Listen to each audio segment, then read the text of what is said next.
Hola a todos, muy buenas tardes. Muchas gracias por conectarse a este webinar que estamos organizando en Creston BCG. Vamos a platicar hoy sobre perspectivas económicas y fiscales 2025. Y antes de iniciar formalmente con la exposición técnica de estos temas, quiero mencionarles a todos los asistentes que hoy nos acompañan que por favor mantengan sus micrófonos en silencio para poder escuchar claramente todo lo que hoy nuestros ponentes han preparado. Además, si tienen alguna falla sobre dejar de ver la presentación o dejar de escuchar a alguno de nuestros ponentes, por favor pónganse en contacto conmigo, Estefanía Cuautle, a través del chat que pueden encontrar en la barra de opciones o con Alejandra Murrieta, que igual lo pueden encontrar en la lista de participantes. Vamos a grabar esta sesión para poder verla posteriormente y compartirla con todos ustedes, al igual que el material gráfico que ustedes estarán viendo en pantalla. Adelante, Paco, vamos a iniciar formalmente este webinar de Creston.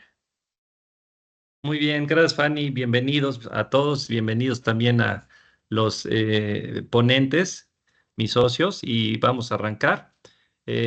Vamos a estar durante 90 minutos dialogando sobre las perspectivas económicas y fiscales para el ejercicio 2025. En la pantalla se está viendo cuál es el temario sobre el cual vamos a repasar esta tarde. Vamos a analizar la iniciativa de ley de ingresos de la Federación, que por cierto se aprobó hoy en la Cámara de Diputados, ya pasa al Senado. Evidentemente, pues no se prevé que haya cambios a la misma. Vamos a platicar cuáles son los ingresos proyectados para el año siguiente, autorizados, aprobados, cuál es el endeudamiento, la tasa de recargos, que como saben el Código Fiscal establece que se debe de aprobar cada año en la ley de ingresos, los estímulos fiscales, los pocos estímulos fiscales que tenemos en este país. Y también acuérdense que en ley de ingresos se habla siempre sobre la tasa de retención a los intereses para los inversionistas. Y luego pues vamos a hablar de tendencias en la fiscalización, o sea, indicadores de fiscalización en los últimos años y los que se proyectan para el año 2025 y cuáles son los principales esquemas de fiscalización de las autoridades fiscales federales. Y ahí vamos a tocar cuáles son los riesgos que nosotros atendemos en la oficina con regularidad, nuestras principales experiencias, el impacto que tiene el método de pago que asentamos en el CFDI, el tema de cancelar los CFDIs, las reglas de cancelación y los impactos de no cancelar los CFDIs, operaciones transfronterizas, pagos al extranjero, comercio exterior, precios de transferencia, algunos indicadores y tendencias. El tema que ya tiene algunos años rondando ahí en diferentes normas fiscales de razón de negocios. Y ahorita la autoridad ha emitido decenas de cartas de invitación por actividades vulnerables, entonces también les vamos a platicar qué es lo que hemos estado viendo. Y primero vamos a presentarnos. En Creston BCG pues somos una firma global que asegura la calidad de los servicios desde la oficina central, supervisando a todas las oficinas que forman Creston en el mundo.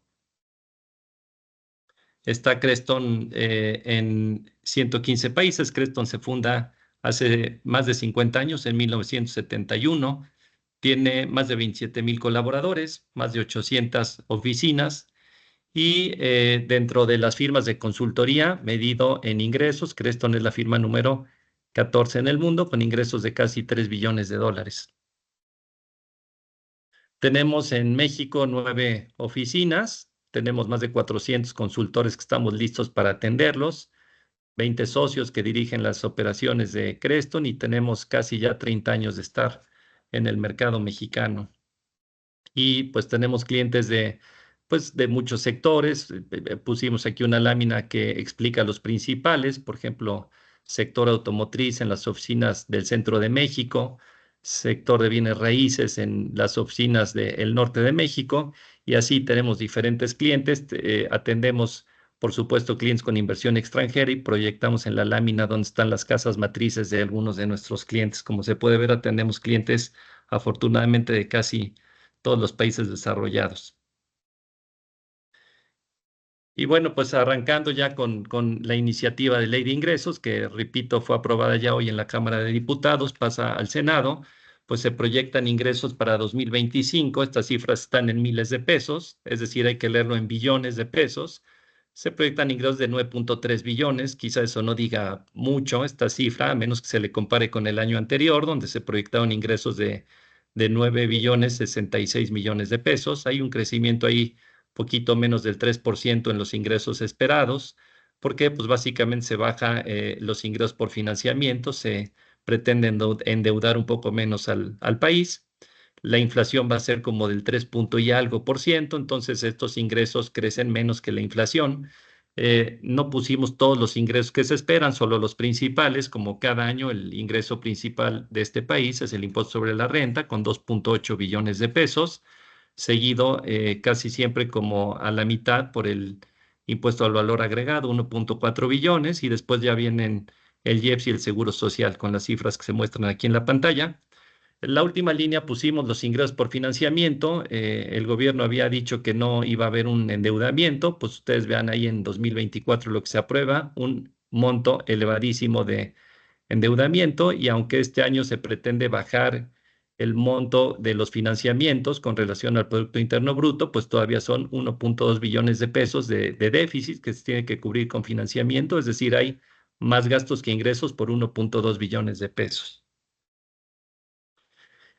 Y bueno, en la ley de ingresos, como cada año, se aprueban estímulos fiscales. No es que haya grandes estímulos fiscales, casi todos tienen que ver con el IEPS. Hay varios estímulos fiscales para IEPS. Este primer estímulo que les vamos a platicar es para personas que usen IEPS en maquinaria en general, para echar a andar la maquinaria. Y es para empresas o para personas que tengan ingresos de menos de 60 millones de pesos al año, sin conceder ingresos por vender terrenos, por vender activos fijos. No lo pueden aplicar quienes tengan partes relacionadas, porque evidentemente una estrategia sería pues abrir 2 o 3 empresas para que todas estén abajo de 60 millones de pesos, por eso es esta regla. Y básicamente, ¿qué es lo que permite este estímulo? Pues que el IEPS que se paga por combustible, gasolina, diésel o sus mezclas, pues se pueda acreditar contra el impuesto sobre la renta del año. El objetivo del IEPS es gravar el combustible que se usa en el transporte privado de personas, no grabar el que lo usa en la industria. Y aquí, pues por eso este estímulo, pero nada más es para contribuyentes pequeñitos con ingresos anuales de hasta 60 millones de pesos. Eh, Hay una variante en este estímulo para dos sectores particulares, el silvícola y el agropecuario. Es el mismo estímulo, pero aquí, para simplificarles el cálculo, pues ahí se utiliza un factor. En lugar de tener que ver cuántos litros de combustible se compró y multiplicarlo por las tasas que marca o por el monto que marca la ley del IEPS, aquí se permite acreditar de lo que se adquiera de combustibles el 35,5% para que las personas que están en el sector agropecuario o silvícola, pues puedan hacer un cálculo simplificado. A estos sectores también se les permite no solo restar el IEPS que se pagó en la adquisición de combustible del ISR, sino que además se les puede dar devolución, siempre y cuando pues, sean muy pequeñitos los productores, tengan ingresos de menos de 20 UMAS al año por cada socio de las sociedades que se dediquen a estas actividades. Em, este estímulo se considera un ingreso acumulable. Por un lado, te ayudo, te doy el estímulo, te permito reducir el ISR, pero en el año en que presentes tu declaración y lo reduces, se configura un ingreso acumulable. Entonces, eso reduce el impacto del beneficio del estímulo. Y también hay otro estímulo de IEPS, pero para otro tipo de contribuyentes. Ya no es para los que utilicen maquinaria en procesos productivos, sino para el que le dé uso automotriz. Y este nada más es para el diésel y sus mezclas, es decir, se pretende estimular el consumo de diésel y biodiesel y sus mezclas, y por tanto, quien utiliza en vehículos este tipo de combustible, pues puede acreditar el IEPS que pagó, lo puede acreditar contra el ISR del mismo ejercicio.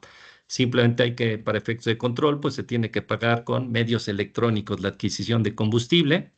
Y este estímulo también es un ingreso acumulable, entonces una ayuda por un lado, pero por otro lado se reduce el impacto del beneficio pues configurando un ingreso acumulable. ¿Cuándo? Pues cuando se ocupa, es decir, cuando se hace el año siguiente la declaración anual de ISR y se aplica el estímulo y se reduce el ISR, pues en ese año además se configura un ingreso acumulable. No procede cuando la empresa que pretende usar el estímulo solamente da servicios de transporte a una parte relacionada, es decir, debe ser transporte de personas o carga, pero a empresas no relacionadas. y tanto el estímulo anterior como este estímulo, es decir, el estímulo de IEPS para uso en maquinaria y el estímulo de IEPS por uso en transporte privado y público de personas y carga, no puede ser acumulable con ningún otro estímulo. El que usa este estímulo ya no puede usar todos los demás que vamos a platicar. Se mantiene también el estímulo por pago de peajes, por pago de casetas, es para empresas que tienen ingresos de hasta 300 millones de pesos en el año, sin considerar en esos ingresos la venta de terrenos o de activos fijos. Es para quienes se dediquen exclusivamente a transporte público y privado de carga, de pasaje o turístico y que usen la red nacional de carreteras. ¿Y en qué consiste el estímulo? En restar el 50% del peaje, de lo que se pague de peaje, del impuesto sobre la renta del ejercicio. No aplica para empresas relacionadas y se considera un ingreso acumulable en el año en que se haga la reducción del 50% de los peajes contra el ISR. Después seguiría el estímulo, otra vez IEPS para combustibles, pero aquí es cuando se usen en procesos productivos, pero sin que haya combustión. El primer estímulo de IEPS está confuso porque parecería ser lo mismo, pero el primero no está limitado a que no sea utilizado en procesos de combustión, que se use en maquinaria, aunque se use para maquinaria que utilice el combustible para la combustión.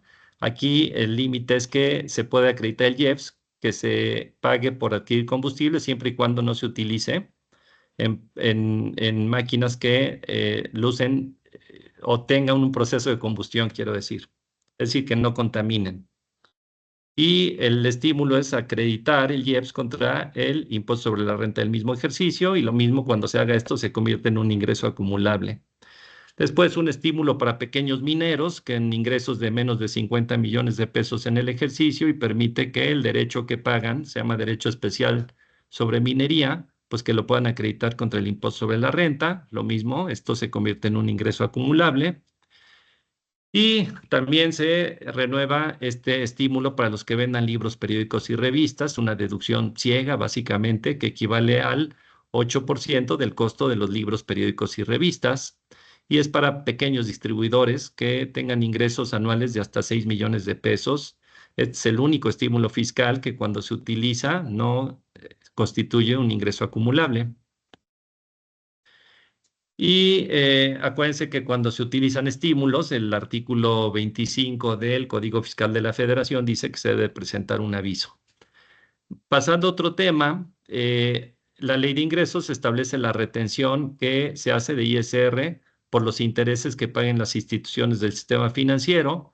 La retención es una tasa que se aplica sobre el capital y este año se vuelve a utilizar la misma que en 2024. Es decir, este año me refiero al año que entra, se va a utilizar la misma que en 2024, que es 0.5% sobre el capital. Esa será la retención de ISR sobre los intereses. Recargos, acuérdense que el Código Fiscal dice que los recargos por mora, es decir, por atrasarte sin permiso en el pago de contribuciones, son 50% más altos que los recargos por prórroga. Y los recargos por prórroga son los que vienen en esta lámina y que se aprueban anualmente, son 0.98%, por tanto 50% más da 1.47%. Esos son los recargos por mora, por atrasarte en el pago de las contribuciones. Las tasas de recargos, cuando hay pagos en parcialidades, recuerden que desde hace varios años incluyen también la actualización para no tener que hacer, para simplificar el procedimiento de cálculo. Entonces aquí ponemos las tasas ya finales de recargos que incluyen la actualización y van aumentando evidentemente conforme el periodo de pago en parcialidades es más largo porque evidentemente pues hay más actualización, ¿no? Entonces son las tasas que se muestran aquí. En multas se conserva la facilidad o el estímulo de reducir las multas en un 50% si se pagan antes de que termine el acto de fiscalización, es decir, antes de que se levante el acta final de auditoría o el oficio de observaciones, en el caso de revisiones de gabinete, y esta reducción es para multas distintas a las obligaciones de pago determinadas en el ejercicio de facultades de comprobación. Entonces, 50% de reducción si se paga antes de que se levante el acta final u oficio y 40% si se pagan las multas antes de que la autoridad envíe la liquidación, de que determine contribuciones omitidas. Y aquí este sí es una novedad, es nuevo, esto viene en un transitorio de la ley de ingresos y es para contribuyentes pequeños, es un programa de regularización para contribuyentes que tengan ingresos de menos de 35 millones de pesos en el ejercicio y permite la reducción de multas en un 100%, todo tipo de multas, multas por omisión en contribuciones, multas por cuestiones distintas a no pagar contribuciones, por cuestiones de forma y también abarca multas aduaneras y de comercio exterior y también aplica para cuotas compensatorias. La reducción es del 100% siempre y cuando se paguen a más tardar en diciembre de 2025 y sea de contribuciones que nacieron hasta el año 2023, no aplica para contribuciones de 2024. Y para quienes les aplica esto, primero, para cuatro tipos de situaciones diferentes. Primero, para contribuyentes sujetos a facultades de comprobación, siempre que se autocorrijan. Segundo, para quienes hayan sido autorizados a pagar a plazos y el 1 de enero de 2025 todavía tengan un adeudo, siempre y cuando paguen de golpe ese adeudo en una sola exhibición. También aplica para quienes tengan créditos fiscales firmes, es decir, aquellos que ya concluyeron facultades de comprobación y hay una resolución y ya pasaron los plazos para poder impugnar dicha resolución, siempre y cuando no hayan impugnado el crédito fiscal y no tengan ningún procedimiento de revisión administrativa abierto. Y los créditos fiscales deben de haber nacido en ejercicios donde los ingresos fueron abajo del umbral, es decir, de 35 millones de pesos. Y si los créditos fiscales son por facultades de comprobación, los adeudos fiscales son por facultades de comprobación o por créditos firmes, hay que presentar un aviso. En caso de autorregularización no se presenta el aviso. El aviso se presenta más tardar o se va a presentar más tarde el 30 de septiembre. Este estímulo no es un ingreso acumulable, no aplica evidentemente para los que están en los listados del 69B, que es emisores de comprobantes por operaciones simuladas, y 69B bis, que es quienes usan indebidamente pérdidas fiscales, y la regularización, el pago que se haga del impuesto omitido, porque lo que se estaría reduciendo es la multa y los recargos. No se puede pagar el impuesto omitido mediante compensación, ese es el requisito. Y bueno, con esto termino yo mi participación. Paso la palabra a mi socio de la oficina de Querétaro, Carlos Sierra. Adelante, Carlos. Muchas gracias, Paco. Muy buena tarde a todos. Pues bueno, yo les voy a platicar un poquito sobre todos los indicadores de recaudación y todo el plan recaudatorio 2025, que si bien vemos es un plan cíclico que se ha seguido repitiendo desde el 2020 aproximadamente, que ha tenido buenos resultados. Sin embargo, aquí vamos a ver a detalle pues varias cuestiones en materia de indicadores y pues todas las expectativas que se ven con este plan recaudatorio, ¿no? Y es importante comentar de forma inicial que no se prevé ninguna reforma fiscal actualmente. De hecho, ya se empiezan a sonar algunos rumores. El diputado Ricardo Monreal, pues ya empezó con el tema de la discusión de la necesidad de una reforma fiscal que es importante para la salud de las finanzas públicas. Sin embargo, posteriormente llega la presidenta Claudia Sheinbaum a desmentir esta parte, indicando que realmente teniendo una buena eficiencia en la recaudación, agudizando más todavía la recaudación, podíamos llegar a una buena meta a incrementar los ingresos tributarios, ¿no? Teniendo el corolario que los ingresos tributarios en México es la principal fuente de ingresos. Y realmente aquí es donde viene la disyuntiva, si realmente requiere una reforma fiscal profunda, ¿no? Ya empiezan todo este tema de las discusiones y entonces, para mi gusto, en mi humilde opinión, yo creo que en el 2025 va a empezar todo este tema de la discusión. ¿Por qué? Porque los números hablan, ¿no? Aquí podemos estar viendo básicamente que somos un país que pertenece a la OCDE y en la OCDE somos de los últimos lugares en materia de recaudación versus el ingreso, el Producto Interno Bruto. Si ustedes ven en esta gráfica, podemos ver básicamente que México está entre los últimos lugares. Esta gráfica pertenece a uno de los informes del SAT. Entonces, el SAT mañosamente lo pone adelante de Chile, Irlanda, Turquía y casi a la par de Costa Rica y de Suiza. Cuestión que es un poco realmente una falacia, derivado que ellos están incluyendo los ingresos no tributarios en esta parte y que indica el propio SAT que no se está sumando. Sin embargo, la OCDE, en la mayoría de los parámetros para hacer este estudio, pues no se están incluyendo este tipo de ingresos, lo cual nos estaría colocando dentro del último lugar.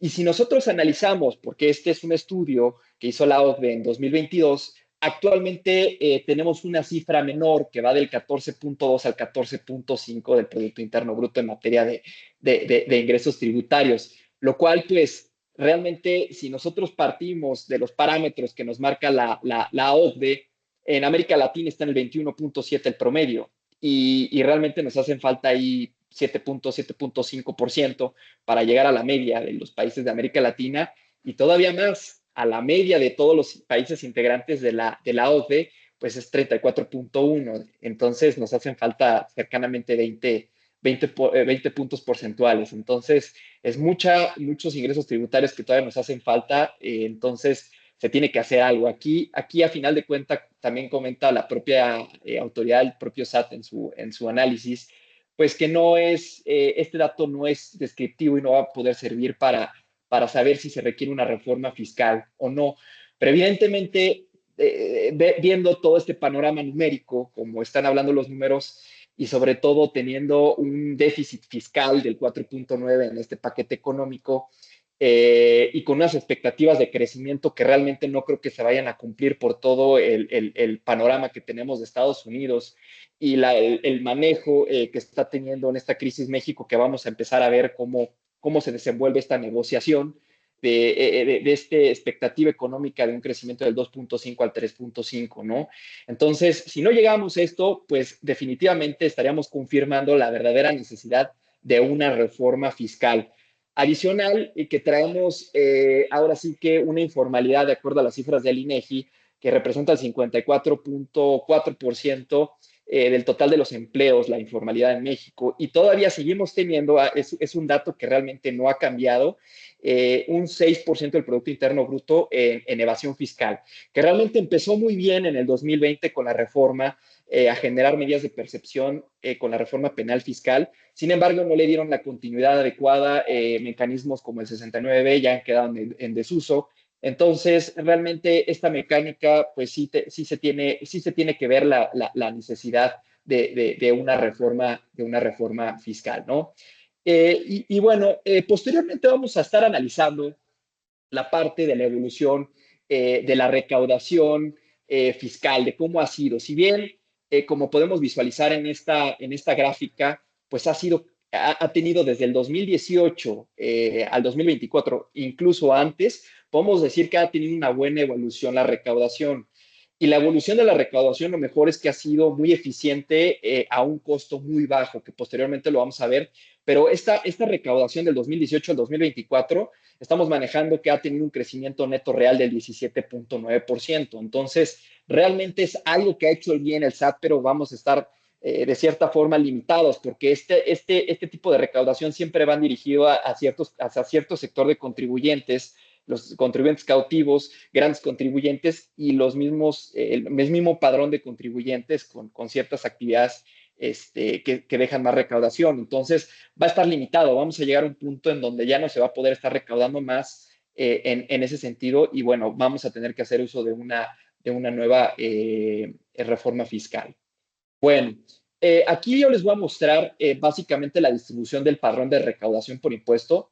Podemos ver básicamente que está compuesto por los grandes contribuyentes, las personas morales, personas físicas y los asalariados.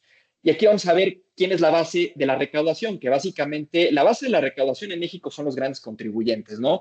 Ellos aportan el 51% de la recaudación, seguido justamente por el 21% por las personas morales.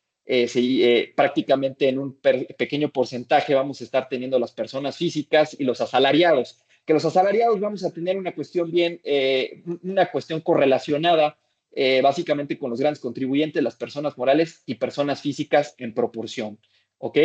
Entonces, aquí vamos a estar viendo cómo está compuesto la recaudación, haciendo énfasis que los grandes contribuyentes son los que realmente aportan más a la recaudación en México. Y vamos a tener básicamente los impuestos principales cómo se están recaudando en México con sus variaciones, ¿no? Que hemos tenido, por ejemplo, el ICR, el IVA, el IEPS, los impuestos a la exploración y explotación de hidrocarburos y impuestos al comercio exterior y otros impuestos de menor medida.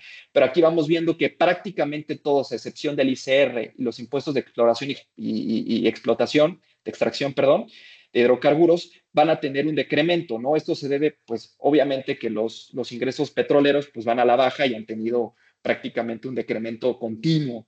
Y en ese sentido, el ICR, pues, también no ha tenido un muy buen desempeño, ha tenido una diferencia en el informe del primer trimestre del 2024 comparado con el periodo del ejercicio 2023, una disminución del 5.3. Ahora, aquí está bastante interesante la recaudación por las principales actividades, porque aquí lo que va a hacer el SAT es que va a armar un bosquejo para emitir su planeación de actos de gestión o de fiscalización. Va a agarrar y va a decir, ¿quién me conviene más fiscalizar? ¿En dónde hay más dinero? ¿Dónde hay más lana? Para que probablemente sea más conveniente para la autoridad y los actos de gestión y fiscalización pues reditúen más a las arcas del gobierno, ¿no? En este caso vamos a tener las industrias manufactureras, el comercio por mayor, los servicios financieros, comercio al por menor y prácticamente ya la conglomeración de las otras actividades dadas de alta, los otros sectores, ¿no? Esto es muy importante porque aquí es básicamente la planeación que está haciendo la propia autoridad para sus actos de gestión. Y si ustedes están ubicados en alguno de estos rubros, de estas actividades, pues obviamente el SAT va a estar dirigiendo su fiscalización en mayor medida a esto, ¿no? No va a ser lo mismo en una actividad que le deje muy poco dinero en sus actos de gestión y fiscalización que, por ejemplo, las industrias con mayor recaudación, ¿no? Con mayores ingresos, perdón.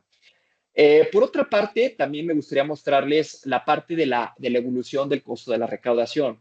Aquí vamos a estar viendo cómo ha evolucionado el costo de la recaudación. Y si nos vamos a una gráfica en años anteriores, vamos a ver que la evolución de la recaudación ha sido muy buena, sobre todo por toda la tecnología que está manejando y todas las campañas de actos de gestión y de fiscalización que ha emitido tan eficiente la propia autoridad.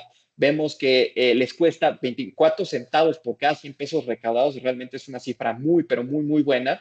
Entonces, realmente vemos que la evolución ha sido muy buena y sobre todo por el tipo o el mecanismo de actos de gestión que está generando el SAT, que vamos a ver posteriormente en láminas siguientes, ¿no? En otra parte, la rentabilidad que tiene que ver con el plan maestro, también todo esto es del plan maestro de fiscalización 2024, el promedio de la fiscalización, por ejemplo, aquí vamos viendo por cada peso que invierte en una auditoría el SAT, recauda prácticamente 201 pesos con 60 centavos. Es eficiente, pero si nos vamos a una evolución donde un acto de gestión, como una carta de invitación, un correo electrónico, un acto de gestión, pues va a ser muchísimo más barato que esto, ¿no? Que es un acto de fiscalización. Bueno, aquí es donde vamos a empezar a ver cuáles son los tipos de actos que hace la autoridad que mayor eficiencia le genera, ¿no? Y esta eficiencia recaudatoria tiene que ver, haciendo un comparativo del 2018, el 2023 y el 2024. Si ustedes se fijan, el cumplimiento de obligaciones básicamente es muy sencillo. Es cuando una empresa no presenta sus declaraciones o las tiene que presentar en tiempo y forma, la autoridad manda una atenta nota para recordarte que se están por vencer tus obligaciones o si ya se te vencieron, un recordatorio. Realmente es algo muy sencillo que tiene que hacer la autoridad para activar este mecanismo, de lo cual pues ha tenido muy buenos números, es prácticamente sigue siendo la primera fuente de eficiencia recaudatoria para la autoridad, seguido, que es el producto estrella que ahorita lo vamos a estar analizando, que viene siendo los actos de vigilancia profunda. Los actos de vigilancia profunda, si ustedes se fijan, han crecido prácticamente una variación del 18 al 24 en un 141% y de un año a otro un 62.7%. Y esto lo vamos a ir viendo a la alza.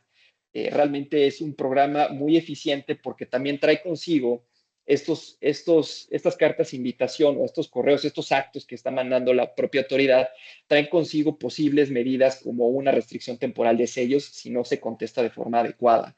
Y bueno, ya tenemos la cobranza coactiva, que son créditos fiscales, multas que prácticamente tienen una recaudación mucho más baja como medida de eficiencia recaudatoria de la autoridad. Bueno, aquí viene prácticamente esta gráfica que viene del Centro de Estudios de Finanzas Públicas, que está bastante interesante, que está muy correlacionada con la gráfica anterior, que es qué recaudación o el número prácticamente de ingresos que está generando la propia autoridad por este tipo de mecanismos, ¿no?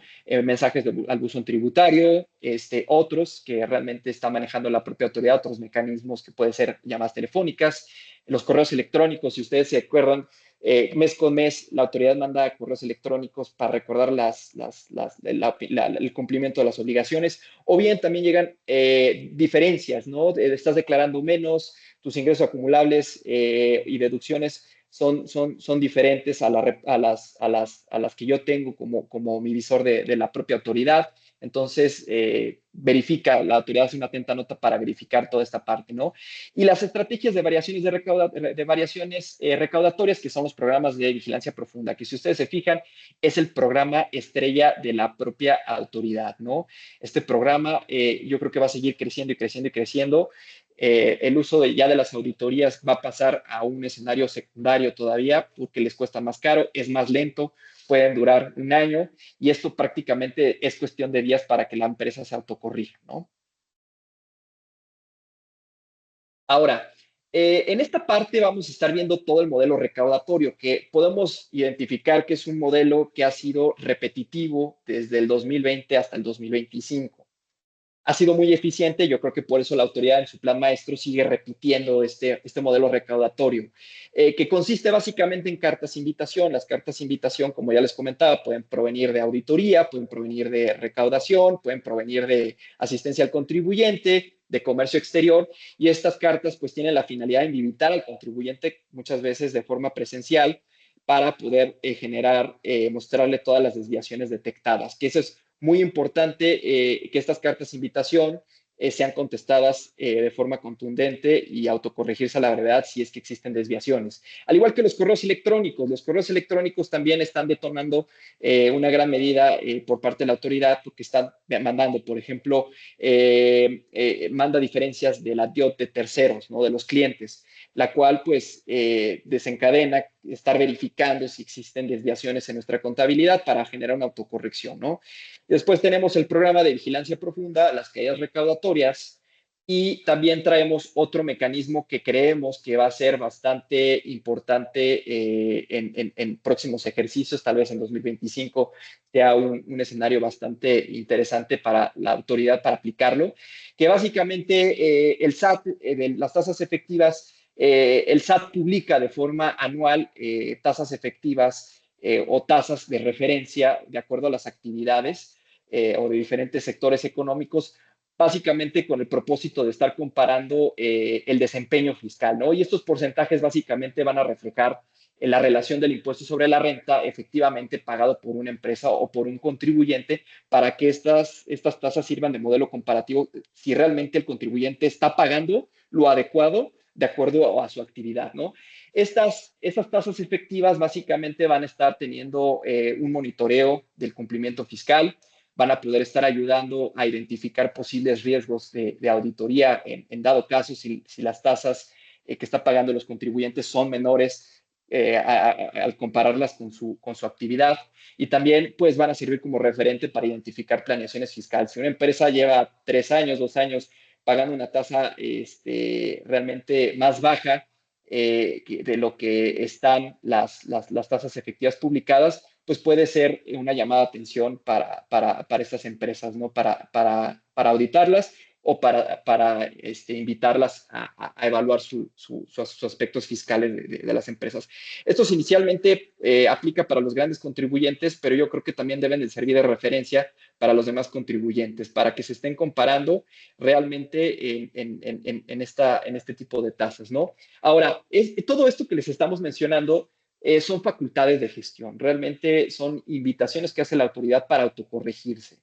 Si no se autocorrige, en muchas ocasiones viene la medida más contundente, en mi opinión, que es la restricción temporal de sellos, el 17H bis, que más adelante lo vamos a explicar. Es que básicamente te restringe tu operación por 40 días la autoridad para que tú aclares o te autocorrijas y pues puede generarse un bloqueo temporal o permanente de la operación de la empresa. Entonces, ponen aprietos el ciclo económico de las empresas y es que le llega alguno de estos oficios bastante complejos, ¿no? Y por otro lado, también tenemos las visitas domiciliarias, las revisiones de gabinete y las revisiones electrónicas que va a seguir siendo la autoridad, que estas son facultades de comprobación, ¿no? Ahora bien, en cuestión de la restricción temporal de los sellos, que es una de las cuestiones más importantes, ¿no? Como les comentaba, la autoridad, una vez que llega el oficio de vigilancia profunda, por lo general emitido por recaudación, si no se autocorrige, lo que procede la autoridad es generar como si fuera una auditoría simplificada, en donde te hace mención la autoridad de todas las desviaciones detectadas mediante un oficio y te dice la autoridad, tienes 40 días para solventar, aclarar o autocorregirte.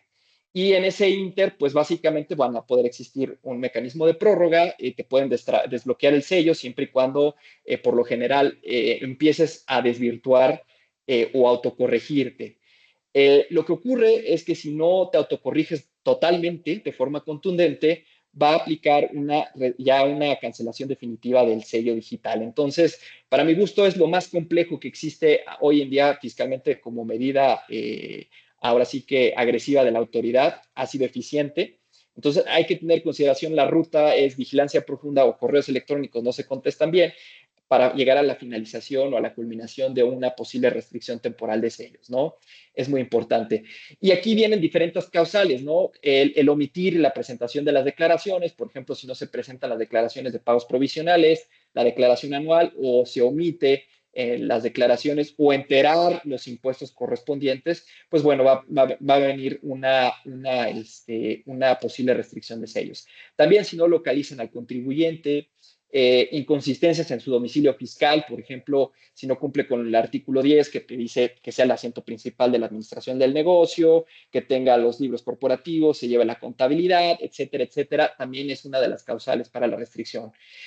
También que se celebren operaciones simuladas con estos CEFOS, también que tengan inconsistencias en la información fiscal, es decir, los ingresos declarados o los impuestos retenidos no coinciden con los señalados en el CFDI o las bases de datos de la autoridad, pues te va a hacer una atenta nota por medio de este tipo de oficios, ¿no? Los medios de comunicación son incorrectos, el teléfono o los correos electrónicos, o bien que se tenga alguna de las infracciones contenidas en diversos artículos del Código Fiscal de la Federación, en este caso, que no lleves contabilidad, que no cuentes con el buzón tributario, o bien si el socio accionista de la empresa también se encuentra omiso. Esa es una de las partes importantes. Ahora, otro de los puntos importantes ya para finalizar esta parte es qué mecanismos va a seguir haciendo la propia autoridad para poder recaudar más, posiblemente, y ser más eficiente, ¿no? Yo creo que la eficiencia está llegando a su límite, está utilizando, yo creo que un modelo recaudatorio correcto para las limitaciones que tiene y ha funcionado bastante bien, ¿no? Ha dado muy buenos resultados. Entonces, ¿qué va a hacer la parte de la autoridad? Seguir repitiendo, va a empezar a generar ahora sí que su programación selectiva por el tipo de actividad que mayor ingresos esté obteniendo la propia autoridad. Y obviamente utilizando pues todo el tema de minería de datos, ¿no? Inteligencia artificial, comportamientos predictivos. ¿Por qué razón? Porque vamos a analizar el CFDI 4.0, ¿no? El CFDI 4.0 pues ya contiene una gran cantidad de nodos de los cuales la autoridad puede estar generando una minería de datos correcta para emitir actos de fiscalización bastante focalizados, bastante concretos y eficientes. Y sobre todo, pues tenemos también la carta aporte, teníamos las obligaciones del beneficiario controlador, ya los estados de cuenta se encuentran timbrados, ¿no? Esa parte. Y también teniendo otro de los aspectos importantes que el SAT tiene cruces interinstitucionales con el IMSS, con el Infonavit, con la Secretaría del Trabajo, ¿no? Entonces, si en conjunto detectan algún esquema fiscal, por ejemplo, que no se esté pagando el ICR o las cuotas las cuotas obrero patronales, pues básicamente van a entrar en coordinación para estar retroalimentándose y hacer un esquema para fiscalizar, ¿no?, a las empresas en esta parte. Hay que tener también esa parte. No nada más es cumplir correctamente con el SAT, sino es cumplir con las obligaciones del IMSS, Infonavit y Secretaría, porque van a estar totalmente correlacionados, ¿no? Todo el tema de servicios especializados, etcétera, etcétera. Otra de las partes importantes que va a seguir repitiendo son las auditorías a los grandes contribuyentes. Como vimos, sigue prácticamente dejando grandes dividendos la fiscalización a los grandes contribuyentes, en específico por el tema de pagos al extranjero, ¿no? Operaciones transfronterizas que posteriormente les van a platicar, que es muy importante esta parte.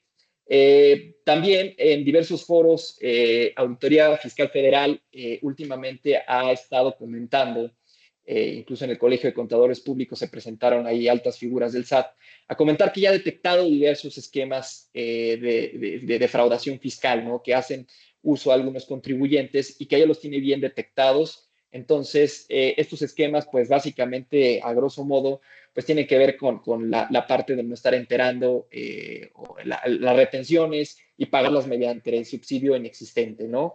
También todo el tema de planes de pensiones o los beneficios a los empleados, el uso de intangibles, el uso también de créditos incobrables en una cuestión ficticia y las reestructuras corporativas, ¿no? Y ya no se diga el tema de las operaciones simuladas, que tiene que ver con el 69, que eso ya lo hemos visto, que ya se han disminuido en gran medida. Vamos viendo los números que ya salen muy poquitos empresas publicadas en las listas negras, pero yo creo que va a seguir generando este tipo de productos, sobre todo que yo creo que le va a dar la vuelta el SAT. Ya no va a necesitar que estén publicados, porque si genera la auditoría a una empresa que carece de razón de negocio, de materialidad y detecta esquemas donde realmente nadie paga impuestos y se facturan entre sí, detecta el esquema y sobre esa línea se va para estar fiscalizando a los usuarios de este tipo de esquemas defraudatorios, ¿no? Otro de los aspectos importantes que también se van a estar teniendo y que lo comentó el secretario de Hacienda, es básicamente que va a estar fiscalizando las plataformas digitales. Recordando que la economía digital ya es una de las más importantes a nivel mundial, pues definitivamente tiene que empezar el SAT, y ya lo hizo con esta parte de fiscalizar a las plataformas digitales, pero tiene que empezar a agudizar los nuevos agentes que, por ejemplo, está Shein, está Temu, algunos factores de Amazon. Entonces, ya lo comentó el secretario de Hacienda, que realmente esto puede estar dejando grandes dividendos, el hecho de estar fiscalizando a plataformas digitales, y seguramente lo va a hacer. Pero bueno, de mi parte fue todo. Los dejo con mi socio Alejandro Centeno. Y bueno, adelante.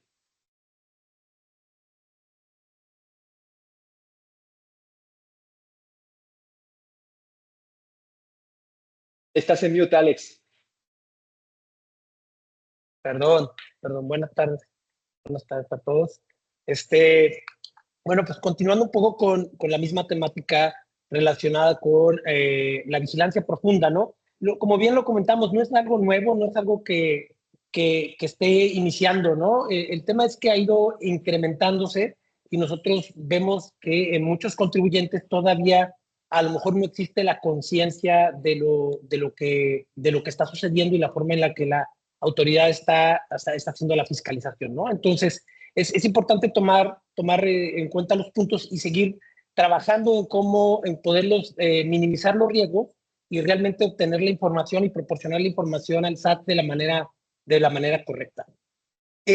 Empezamos a vivir en esta forma en la que el SAT está trabajando, empezamos a vivir de repente realidades alternas, ¿no? Es decir, ahora toda la forma en la que contribuimos ahora, el origen está generado en documentos. Si siempre hemos sido un sistema tributario formal, ahora sigue siendo formal tecnológico, ¿no? Porque finalmente al pareciera ser que las obligaciones fiscales no están regidas por las actividades que lleva a cabo el contribuyente, sino más bien por los complementos o por los comprobantes que emite, ¿no? Es decir, el SAT está fiscalizando y tratando de generar el pago de contribuciones en referencia a los comprobantes emitidos y no necesariamente a las realidades que viven, ¿no? Entonces, se vuelve muy importante la emisión de estos documentos y toda la información que vía tecnológica se le proporciona al SAT. Finalmente, el día de hoy se vuelve la base con la que están haciendo todos estos programas de vigilancia y de recaudación, que ha generado, como bien comentaba Carlos, pues grandes dividendos a la autoridad. Obviamente, pues amparados en estas facultades que le otorgan las mismas leyes que les permiten poner presión sobre los contribuyentes para lograr las autocorrecciones o lograr llevar a cabo las metas de recaudación. Especialmente, como bien lo comentaba Carlos, pues esta facultad que tiene de la cancelación temporal de los sellos digitales, que pues puede ser una de las medidas más estresantes para un contribuyente, pues porque el hecho de no poder facturar, emitir comprobantes fiscales digitales, pues lleva a que deje de percibir ingresos y pudiendo pues prácticamente desaparecer o salir de operaciones una empresa de manera muy rápida, ¿no? Entonces, este programa de vigilancia profunda, viéndolo un poco más a fondo, tenía una primera etapa que era el de caídas recaudatorias, todavía se sigue llevando a cabo, que son variaciones atípicas en el pago de contribuciones. Pues, recordaremos que hace algunos años, cuando empezaba este programa, básicamente las diferencias que el SAT detectaba tenían que ver con diferencias en las declaraciones presentadas en un periodo, ¿no? Es decir, venía el SAT y decía, pues venías pagando retenciones de sueldos por determinada cantidad y en un determinado momento disminuyeron las cantidades pagadas, y eso generaba pues una alerta y una acción de vigilancia profunda por parte del SAT, ¿no? Eso llevaba a cabo tener que hacer aclaraciones, había a veces aclaraciones muy simples, ¿no? Es decir, temporalidades, incluso recuerdo haber recibido revisiones de vigilancia profunda después de un huracán, ¿no? Pero pues es que, pues, por supuesto que no hay operaciones en determinada ciudad y pues no hay una caída recaudatoria lógica. Y la segunda etapa, que es la que vivimos ahora, más fuerte, tiene que ver con la detección de inconsistencias y promover la corrección de parte de los contribuyentes. Todas estas inconsistencias basadas en la información que electrónicamente recibe la autoridad por parte de contribuyentes, es decir, por parte del mismo contribuyente al emitir sus comprobantes fiscales, al recibir comprobantes fiscales en declaraciones informativas, incluso en informaciones proveídas por notarios, por otro tipo de agentes económicos que participan en proporcionar información, bancos, a la autoridad, ¿no? Entonces, en eso consiste el nuevo esquema de vigilancia profunda, que busca este tipo de omisiones, inconsistencias en ingresos declarados y comprobantes fiscales digitales. Creo que es de las más comunes que estamos viviendo, ¿no? La autoridad con muchísima frecuencia envía a los contribuyentes correos electrónicos o invitaciones para asistir a reuniones virtuales con la finalidad de aclarar este tipo de inconsistencias. Diferencias entre comprobantes fiscales recibidos y deducciones, obviamente la contraparte ahora con los comprobantes recibidos, diferencias en retenciones de sueldos y salario y también con cantidades enteradas y comprobantes fiscales, inconsistencias en retenciones efectuadas, ya sean por servicios, por arrendamientos, comprobantes fiscales digitales cancelados incorrectamente.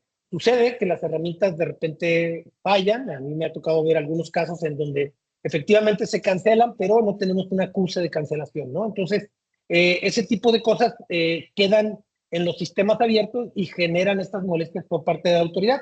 Molestias que, como bien mencionamos, si no son atendidas con el tiempo requerido y la forma requerida, pues te pueden terminar en una cancelación de sellos, que sería un tema bastante impactante para el contribuyente. Y finalmente, el uso incorrecto de métodos de pago, ¿no? Que al final va muy relacionado con esta parte de los comprobantes fiscales. Bueno, esto, como mencionaba, esta parte de los métodos métodos de pago, no es algo nuevo, es algo que todo el mundo conocemos, pero creo que es importante que hagamos conciencia y de que efectivamente estemos revisando el cumplimiento en esta generación de comprobantes fiscales, de que se entreguen los comprobantes fiscales pues con el método de pago correcto. Es una de las causales más importantes que generan diferencias en los cálculos de las contribuciones que deberíamos de estar enterando a la autoridad y con lo que efectivamente hacemos. ¿Por qué? Porque la autoridad no está viendo la realidad, está viendo únicamente los comprobantes fiscales. Si estos no muestran lo que en la realidad sucedió, pues esto genera las discrepancias que hay que estar aclarando, ¿no? Entonces, importantísimo poder contar con comprobantes fiscales que muestren el método de pago correcto, ¿no? Ya sea en una sola exhibición o en parcialidades.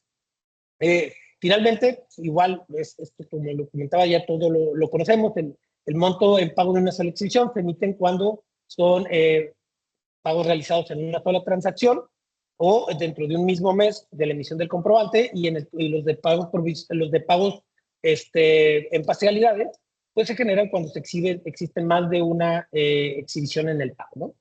Entonces, ven asociados a los métodos de pago, pues están esta generación de discrepancias contables y fiscales que llevan a restricciones de sellos y a sanciones y multas generadas por la autoridad en la detección de estas diferencias, y que al final no son atendidas en tiempo y forma.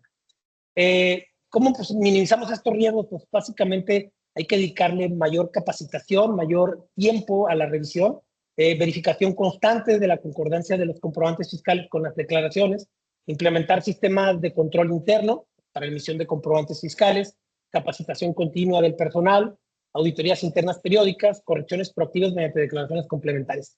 Todo esto al final viene a encarecer el cumplimiento, pues, de obligaciones por parte de los contribuyentes, pero hay que buscar maneras eficientes de hacerlo. Sobre todo ya existen aplicaciones, softwares que ayudan a generar este control interno, pero sí es importante que los contribuyentes tomen cartas en el asunto para poder estar gestionando esta revisión de los comprobantes fiscales y que las declaraciones se presenten de la manera correcta. Pues en conclusión, sería básicamente esta parte de los comprobantes fiscales, es poner mucha atención sobre la manera y sobre la información que contienen los comprobantes fiscales. Hay que recordar que los comprobantes fiscales tienen, como ya lo habíamos mencionado, una gran cantidad de datos. Ahorita la autoridad está usando algunos de ellos, pero seguramente estos programas de revisión profunda empezarán a incorporar mayor cantidad de información que puede ser usada, ¿no? Por ejemplo, están los regímenes fiscales tanto del emisor como del receptor, está el uso del comprobante fiscal. Son cosas que hoy la autoridad todavía no ha incorporado en su fase de revisión profunda, pero que en un momento dado puede llegar a utilizarlas para poder obtener y sacar conclusiones respecto a razón de negocio, respecto a deducibilidad, respecto a razonabilidad, utilidad, o simplemente para ver si efectivamente los gastos corresponden a la actividad que el contribuyente tiene declarado ante la autoridad. Entonces, es importante que todos los elementos que contiene el comprobante fiscal pues sean analizados y estén incluidos correctamente. El otro punto que genera muchas discrepancias en esta revisión profunda pues son las cancelaciones de comprobantes fiscales. No es nuevo, desde 2022 tenemos un nuevo sistema que incluía algunas particularidades de cómo se debe de cancelar un comprobante fiscal. Obviamente, que buscaba llegarse de información a la autoridad de las razones por las cuales los contribuyentes cancelan comprobantes fiscales que fueron emitidos, ¿no? Es en motivos de cancelación que pueden ser comprobantes con errores sin relación o con relación, operaciones no realizadas y operaciones nominativas en facturas globales, ¿no? Este tema, nuevamente, los motivos de cancelación pueden llevar a obtener un acto de fiscalización o una discrepancia con la autoridad si no tenemos los elementos necesarios para probar los motivos por los cuales fue cancelado un comprobante fiscal digital.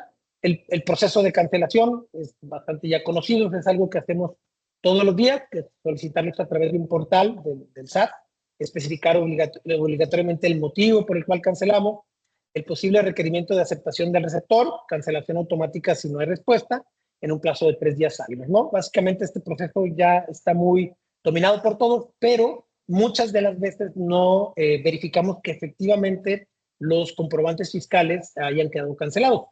Sucede en muchas de estas revisiones de vigilancia profunda que lo que termina haciendo el contribuyente es cancelando comprobantes que no canceló en su momento, ¿no? Y eso es lo que genera la discrepancia, pero pues sí, hay que ser bastante proactivos en esto y estar haciendo verificaciones constantes para poder identificar comprobantes que no hayan sido cancelados cuando las operaciones finalmente no se llevaron a cabo, ¿no? Los riesgos pues, fiscales relacionados con la cancelación de estos comprobantes fiscales son pues, el incumplimiento en plazos, multas y sanciones, discrepancias en registros contables, problemas con deducciones y mayor probabilidades de auditorías.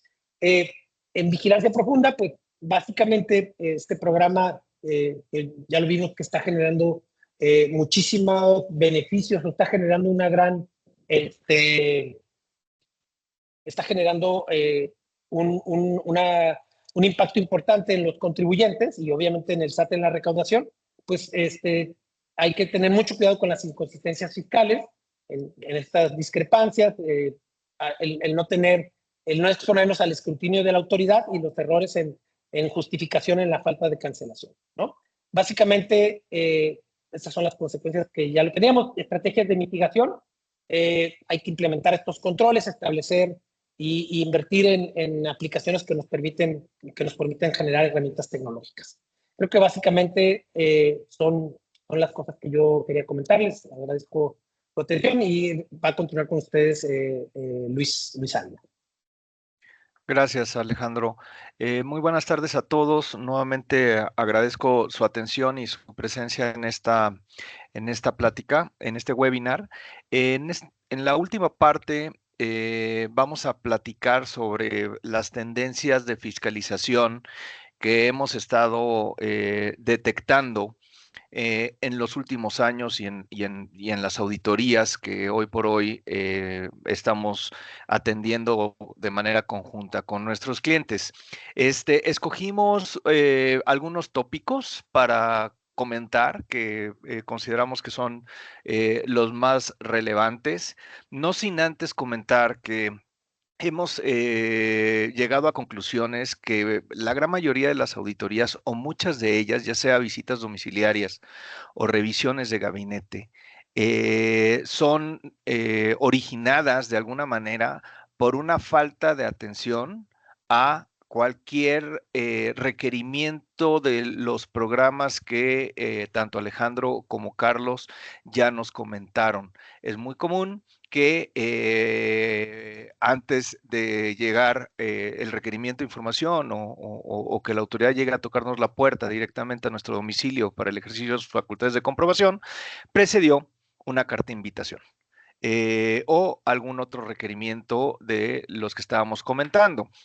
Yo recuerdo hace algunos años que la autoridad fiscal tenía básicamente 3 facultades, ¿no? Las de comprobación, que son las tradicionales que conocemos desde hace mucho tiempo, que son las visitas domiciliarias, las revisiones de gabinete, ahora las revisiones electrónicas, las de determinación, que es como concluyen todas estas facultades, que es determinar créditos fiscales a cargo del contribuyente, y las de cobro o económico coactivas. Y en los últimos años, ya desde el sexenio pasado, se incluyeron 2 previas al ejercicio de las facultades de comprobación, que son las que habíamos comentado, que son las facultades de gestión y las facultades de control.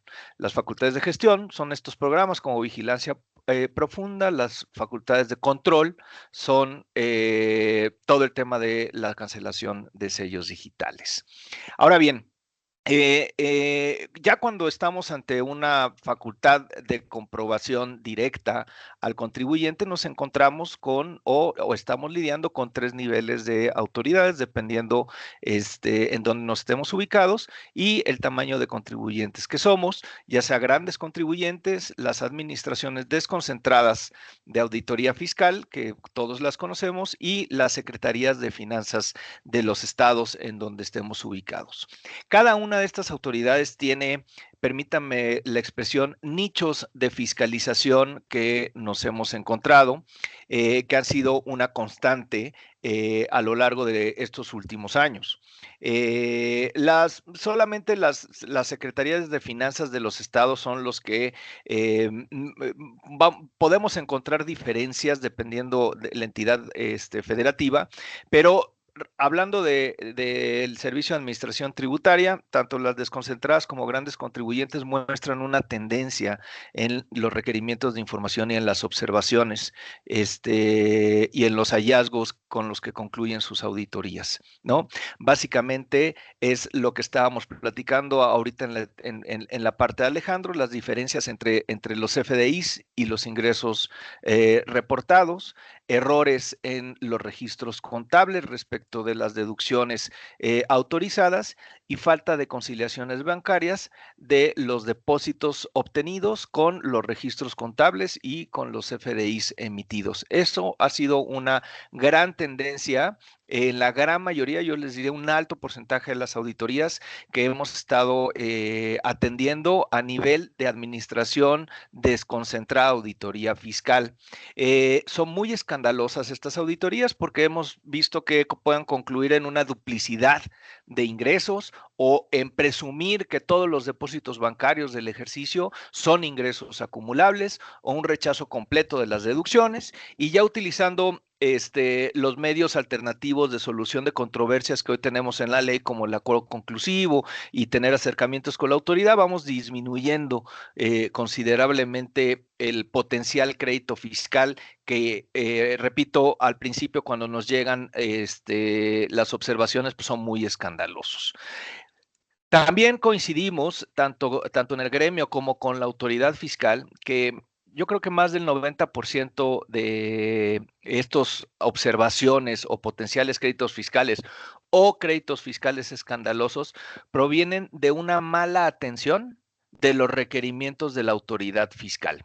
Hace algunas semanas tuve la oportunidad de presidir un foro con altos funcionarios de grandes empresas que se dedican a la función de impuestos, en el que hacían el comentario que hoy por hoy sus equipos, que son bastante robustos, dedican más del 70% de su tiempo a atender a la autoridad fiscal. Es decir, las áreas de contabilidad y las áreas de impuestos de las compañías hoy están dedicando la gran mayoría de sus tiempos a todas estas facultades de la autoridad fiscal que hoy hemos estado platicando. Y debemos de estar conscientes de ellos para bien o para mal. ¿Por qué? Pues porque ya debemos de alguna manera estar, vamos a decir, aceptando esta situación y por lo pronto y los siguientes años vivir con este entendimiento. No es un tema menor y hay que ponerle la atención adecuada. Por otro lado, hay un punto que ya está incluido en el Código Fiscal de la Federación desde el 2020, que es el tema de razón de negocios. Nosotros y la gran mayoría de las firmas, desde ya hace muchos años, incluso antes de la inclusión dentro del Código Fiscal de la Federación del artículo 5A, que es donde viene justamente este concepto de razón de negocios que de manera internacional o en el ámbito internacional se conoce como la regla general antiabuso. Ya hemos estado poniendo el punto sobre la mesa con nuestros clientes respecto a la necesidad de justificar la razón de negocios de nuestras operaciones, por lo menos las más sustanciales o las más significativas que tengamos en el ejercicio. Ya hemos estado viendo que durante los desarrollos de las auditorías o de las facultades de comprobación de la autoridad fiscal, si bien es cierto no han aplicado de manera correcta o completa todo el procedimiento que viene establecido en el artículo 5A del Código Fiscal de la Federación, que no es intención entrar al detalle porque ya tiene algunos años y suponemos que muchos de ustedes ya tienen por lo menos algo de conocimiento al respecto, se necesita pasar por un comité multisectorial que debe de estar integrado y liderado por el Servicio de Administración Tributaria, cuyas reglas están en la resolución miscelánea fiscal ya desde el año pasado. Pero ha sido pues de muy difícil implementación. De hecho, ha habido pocos o ningún caso que se hayan reunido para efectos de determinar las consecuencias de una falta de razón de negocios en las operaciones, que como se comenta en la lámina, es la recaracterización de los actos jurídicos y darle el efecto fiscal que corresponda a el beneficio económico razonablemente esperado, dice el artículo 5A del Código Fiscal de la Federación. Sin embargo, hemos visto que la autoridad fiscal, al notificarnos sus observaciones o inclusive al notificar un crédito fiscal, ya habla del concepto de falta de razón de negocios, combinándolo con el concepto de falta de materialidad de las operaciones y esa bolsa sin fondo que viene en la ley del impuesto sobre la renta como requisito para las deducciones, que es la estricta indispensabilidad. Siempre va a quedar la duda de si la autoridad pudiera fundar y motivar una determinación de un crédito fiscal por la falta de razón de negocios sin agotar el procedimiento que está determinado en el artículo 5A del Código Fiscal de la Federación, pero entre que son peras y son manzanas y se determina en tribunales si la autoridad tiene que agotar el 5A o no para fundar y motivar una resolución por una falta de razón de negocios, nosotros como contribuyentes debemos estar preparados y conscientes de que es una necesidad y de que no solamente debemos de conocer cuál es la razón de negocios que nos están motivando a realizar X o Y operación, sino tenemos que tener la habilidad de generar la información y las evidencias suficientes para que ante el cuestionamiento de la autoridad fiscal se pueda acreditar esta razón de negocios. Y este es un punto complejo.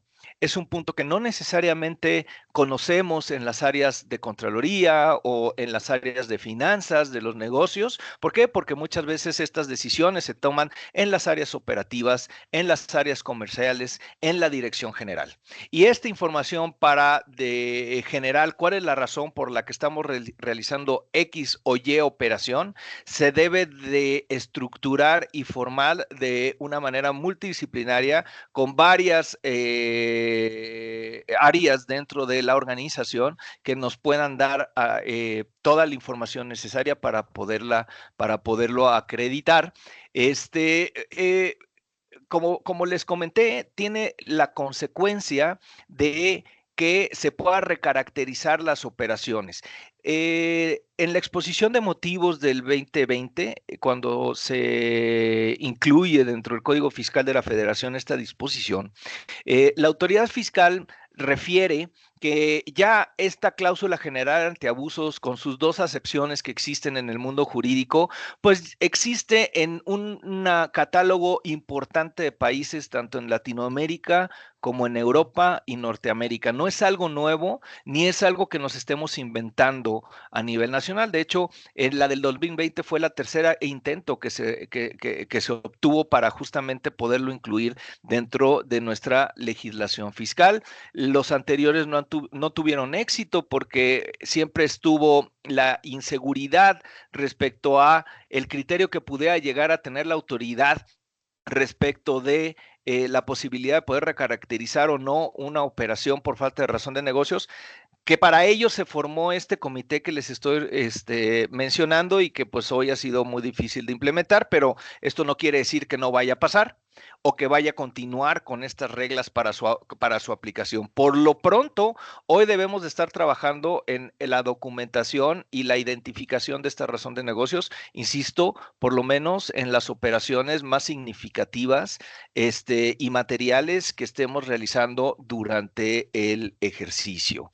Esto también va de la mano con el famoso informe BEPS de la Organización para la Cooperación y el Desarrollo Económico que emitió una serie de acciones para que se implementen en las legislaciones domésticas, y justamente atiende a la acción 12 de el BEPS. Se quedó acción 7, pero no, es la acción 12.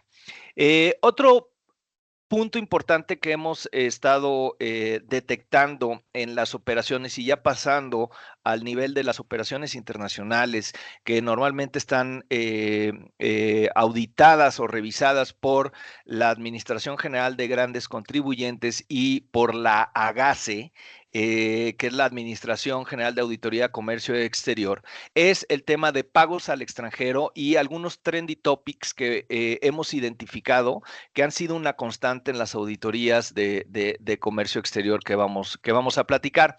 El tema de pagos al extranjero, pues bueno, todos sabemos que desde la década de los 80s, cuando empezaron a proliferar los tratados comerciales y la apertura comercial a nivel internacional, que hoy, bueno, pues está justamente en todas las noticias por las amenazas de aranceles que hay entre México, Estados Unidos, Canadá, el tema chino y demás, pues es cuando las compañías empezaron a segregar sus operaciones y alojando sus activos, sus funciones y sus riesgos en diferentes jurisdicciones alrededor del mundo, que al final, a nivel consolidado, pudieran optimizar, por un lado, sus costos y por otro lado, su carga fiscal. Entonces, tenemos operaciones en las multinacionales que a lo mejor un producto se está manufacturando en México, pero el dueño de la tecnología es una compañía alemana y las funciones de venta, de cobranza, de compra de productos, etcétera, está alojada en Brasil, y a lo mejor todo el área de investigación y desarrollo tienen centros en Estados Unidos y en Francia, ¿no? Y todo esto, pues, de alguna manera es el conjunto que se requiere para la manufactura de este bien, y las utilidades que le corresponden a cada una de estas entidades que tiene estas funciones y que tiene estos riesgos y que tiene estos activos, pues va en función a ello, al valor agregado que aporta cada una de estas a la operación de manera conjunta. De ahí es que se generan que las subsidiarias, en este caso mexicanas, pues estén realizando pagos a sus partes relacionadas por diferentes conceptos, desde regalías por el uso de tecnología, por el uso de marcas, ¿sí? Pago de dividendos, por supuesto, a sus accionistas, pago de intereses por financiamientos recibidos, igual de sus partes relacionadas o incluso de terceros, servicios técnicos, y un concepto que hoy ha estado muy controversial en tribunales. Ahorita les platicaré qué es el tema de los beneficios empresariales, ¿no? Y básicamente, ¿cuál es la razón por la que la autoridad fiscal pues está muy enfocada, y en este caso en grandes contribuyentes, a la fiscalización de estos conceptos? Porque, bueno, pues ya ha sido un consenso a nivel internacional a través de la OCDE, y viene en el informe de BEPS, de la Organización para la Cooperación y el Desarrollo Económico.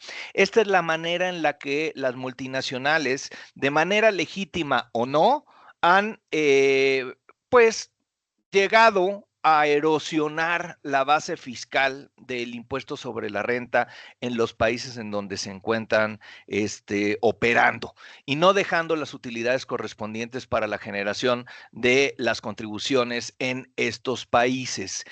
Por ello, pues, empezó a proliferar la red de tratados para evitar la doble tributación, y ahora tenemos un instrumento multilateral que ya ajusta ciertas discrepancias que traían como consecuencias dobles no tributaciones, y etcétera, etcétera, etcétera.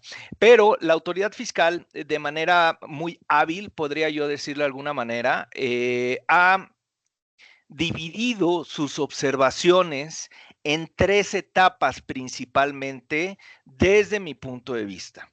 La primera de ellas, cuando revisa operaciones transfronterizas entre partes relacionadas, es el tema documental. y es como le llamamos la prueba del kilo, ¿no? En donde la autoridad fiscal está requiriendo a los contribuyentes que acrediten la efectiva prestación del servicio, tratándose de servicios técnicos y profesionales o servicios administrativos o beneficios empresariales, y que se acredite el beneficio efectivo o el valor agregado que el pago esté realizando a la entidad, en este caso mexicana, ya sea regalías o ya sea de los otros conceptos. Este es un tema muy complejo porque no existen reglas ni en la resolución miscelánea fiscal, ni en el Código Fiscal de la Federación, ni en la ley del impuesto sobre la renta que nos dé alguna idea de cuáles son o cuál es la información necesaria y suficiente para acreditar la efectiva prestación del servicio, ¿sí? Entonces, cada administración,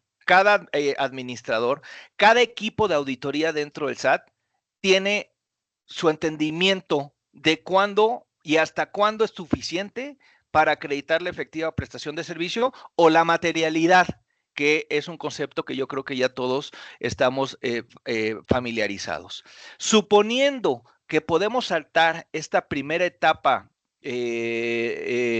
probatoria, vamos a decirle de alguna manera, de la efectiva prestación del servicio, la autoridad fiscal dentro de las observaciones hace o aplica conceptos ya de substancia o de fondo respecto de la procedencia o no de los servicios. Uno de ellos que, por ejemplo, ahorita ha estado proliferando es el tema de que pues los beneficios empresariales, para conocer si un servicio se debe de considerar como tal y no sujeto a retención en México, debemos acudir a la definición de actividad empresarial que viene en el artículo 16 del Código Fiscal de la Federación y del artículo 75 del Código de Comercio. Este criterio ha estado proliferando en diversos pues, tesis y jurisprudencias, tanto del Tribunal Federal de Justicia Fiscal y Administrativa como del Poder Judicial de la Federación, bajo el argumento que el concepto de beneficio empresarial no viene legalmente definido ni en el modelo de la Organización para la Cooperación y el Desarrollo Económico, ni tampoco en los tratados tal cual firmados por México, y por ello nos tendríamos que ir a la legislación local. Y la legislación local te refiere a estos dos ordenamientos y estos dos artículos, y al final pueden concluir en la determinación de la aplicación de retenciones en México, no obstante sean servicios o ingresos por servicios que no necesariamente tendrían que estar grabados en México. Otro punto de sustancia o técnico que la autoridad ha estado viendo es la necesidad o no de la aplicación de regalías, el cálculo efectivo del monto del ingreso por dividendos y de las cucas y de las cufines para la distribución de dividendos, la efectiva aplicación de los préstamos otorgados por los cuales se pagaron intereses deducibles y vamos a decir de alguna manera la razón de negocios y la estricta indispensabilidad que se tiene para solicitar ese préstamo, o tratándose de servicios técnicos y administrativos cuando se trata, por ejemplo, del desarrollo de productos o de proyectos multianuales. La autoridad fiscal tiene el criterio de que estos se deberían de considerar como gastos diferidos y aplicar el porcentaje de deducción aplicable correspondiente que viene en la ley y no como un gasto del ejercicio, ¿sí? Entonces, si pasamos la primera etapa probatoria, tendríamos que pasar esa segunda etapa técnica de substancia, y si pasamos esa segunda etapa técnica y de substancia, entonces la autoridad fiscal hace cuestionamientos y notifica o pone sobre la mesa observaciones relacionados con precios de transferencia. Y es así como la complejidad para atender una auditoría en materia de pagos al extranjero viene en el sentido de que pues hábilmente la autoridad fiscal nos está diciendo si no es Juana Chana, y pues de alguna manera nos está orillando a sentarnos a la mesa y tener de alguna manera un entendimiento y negociaciones y demás con la autoridad fiscal.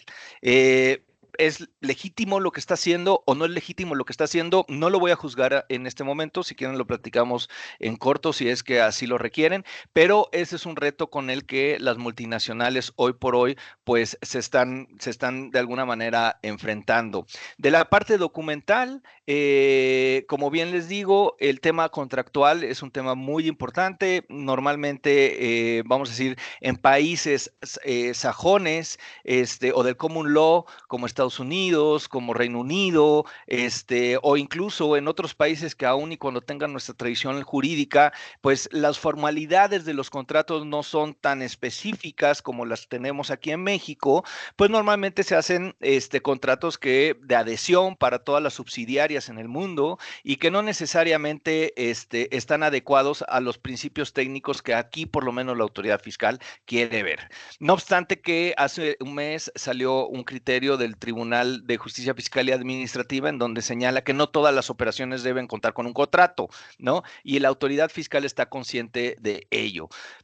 Toda la información relacionada con la residencia fiscal del receptor del pago para efectos de ver si efectivamente le aplica o no le aplica el tratado que estamos utilizando, la razonabilidad económica, que ya lo platicamos, y el cumplimiento del entero de las retenciones, porque hay que recordar que no nada más es el entero de las retenciones, sino además ponemos en riesgo la deducibilidad del pago. ¿Por qué? Pues porque un requisito de la deducción es hacer las retenciones correspondientes.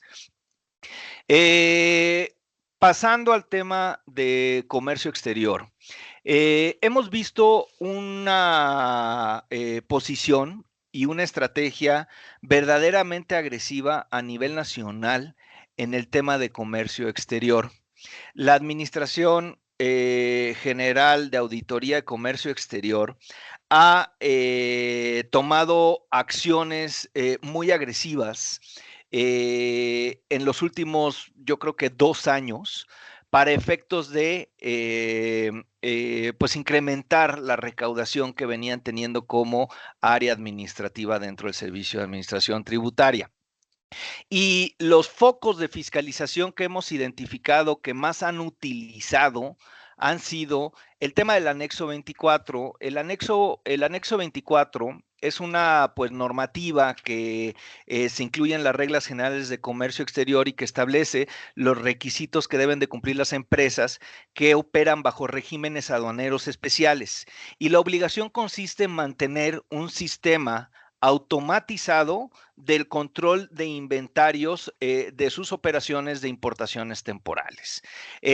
La autoridad fiscal está requiriendo por default el cumplimiento de este normativo del anexo 24, el cual normalmente y un alto porcentaje de las compañías que tienen la obligación de contar con él o lo tienen parcialmente o no lo tienen actualizado, y esto trae como consecuencia, pues por un lado, que la autoridad tenga la facultad de cancelar el padrón de importadores, lo cual te para la operación, y pues determinar créditos fiscales y por supuesto que la imposición de las multas correspondientes. Hoy por hoy salió una actualización a las reglas generales de comercio exterior en donde le adicionan un módulo al anexo 24 y obligan a que los contribuyentes generen un usuario y un password para que la autoridad fiscal pueda tener acceso directo al anexo 24 de la compañía.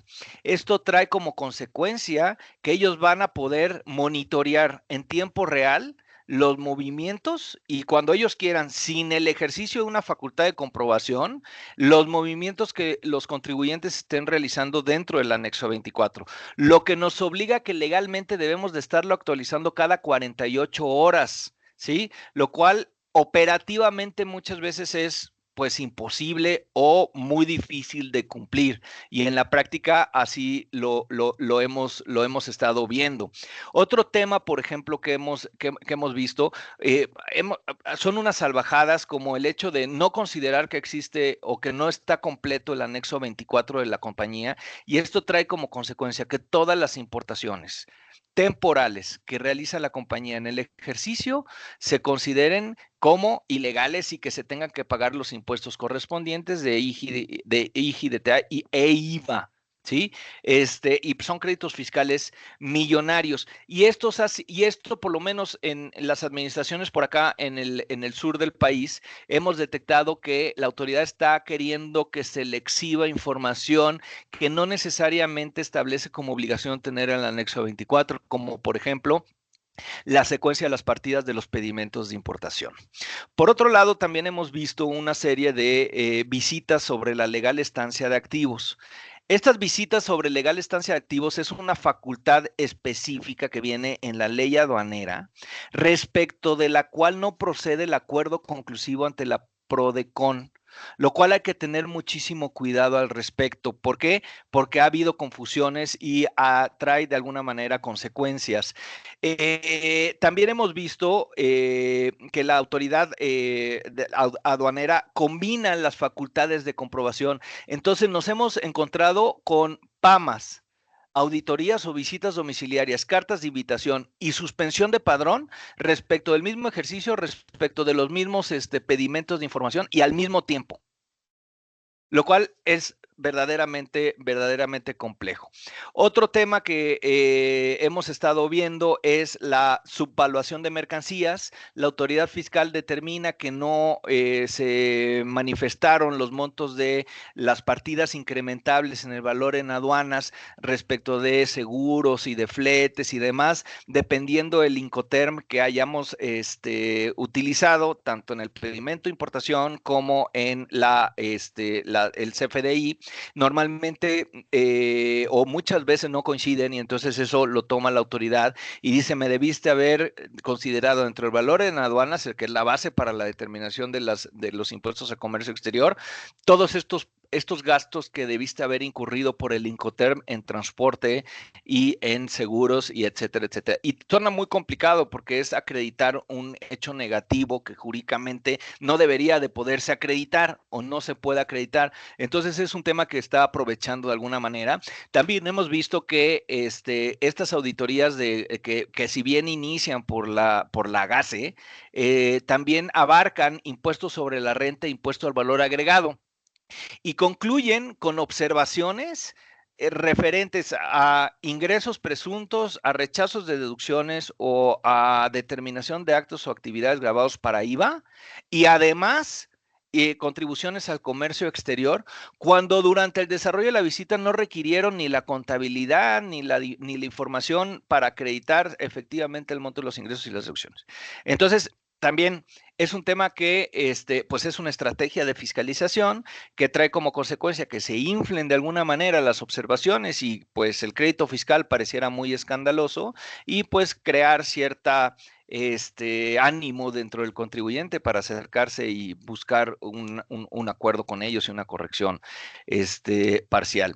Y otro tema que ya está, vamos a decir, muy de moda ante la autoridad y que hoy viene más, es el tema de la revisión de origen de las mercancías de acuerdo a los tratados, ¿sí?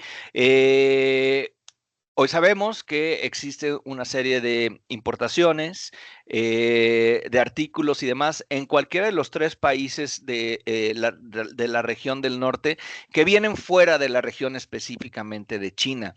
Nos tocó, por ejemplo, recientemente un cliente que le compra a cierto artículo a su proveedor en Estados Unidos y el proveedor en Estados Unidos no ha podido acreditar qué porcentaje de sus costos de manufactura del bien que le adquirió el cliente mexicano vienen o no vienen de Estados Unidos, de la región y específicamente de China, ¿sí? Esto que trae como consecuencia que si el porcentaje de contenido regional sale de lo establecido en el TEMEC, ¿sí? Entonces se deben de determinar aranceles. Y esto trae como consecuencia, pues, créditos fiscales interesantes para la autoridad fiscal. Entonces, hoy por hoy, Es un tema que va a aprovechar la autoridad y que está aprovechando la autoridad, y tiene la facultad bajo el TEMEC de requerirle al proveedor en Estados Unidos o en Canadá la información relacionada con el origen de la mercancía que le está vendiendo a un cliente mexicano y viceversa. Entonces, si nos llegan estas auditorías en donde la autoridad americana o la autoridad canadiense nos está pidiendo a nosotros mexicanos información, o al revés, es legal conforme al TEMEC.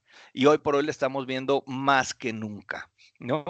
Estos son básicamente como los highlights que quisimos poner sobre la mesa. Por supuesto que hay muchos más. Está el tema de la compensación fiscal del impuesto al valor agregado acreditable. Ustedes recordarán que el año pasado se emitió una jurisprudencia por parte del Poder Judicial en el que interpreta el hecho de que la única manera de darle efecto al IVA acreditable en la mecánica de cálculo del impuesto es generando flujo de efectivo, y no se puede utilizar cualquier otra forma de extinción de las obligaciones, específicamente la compensación para ello.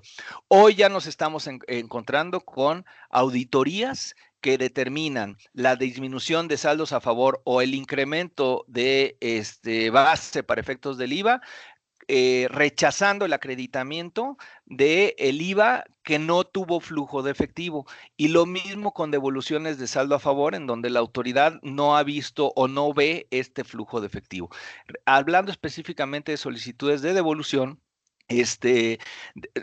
recientemente estuvimos en una plática con la autoridad fiscal, y lo que ellos están basándose es un modelo de riesgo que se llama Morsa. En ese modelo de riesgo lo que están viendo es toda la trazabilidad de la operación del contribuyente que está solicitando el saldo a favor del lado de su proveedor y del lado de su cliente.